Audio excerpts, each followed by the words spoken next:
BPL এর 12তম আসরের বিস্তারিত সূচি প্রকাশ করেছে বিসিবি। 12তম আসর শুরু হবে 26 ডিসেম্বর এবং 23 জানুয়ারি 2026 অনুষ্ঠিত হবে ফাইনাল।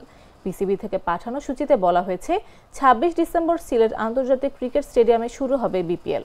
আগের মতো এবারও 3 ভেন্যুতে অনুষ্ঠিত হবে, ঢাকা, চট্টগ্রাম এবং সিলেট। আগের আসরগুলোয় ঢাকায় শুরু হতো, এরপর সিলেট এবং চট্টগ্রামে অনুষ্ঠিত হতো, এরপর আবার ফিরে আসতো ঢাকায়।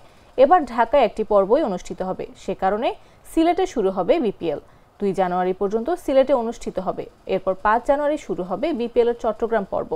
12 জানুয়ারি পর্যন্ত এই পর্ব অনুষ্ঠিত হবে, এরপর 15 জানুয়ারি থেকে ঢাকায় অনুষ্ঠিত হবে বিপিএল এর শেষ পর্ব, চলবে ফাইনাল পর্যন্ত।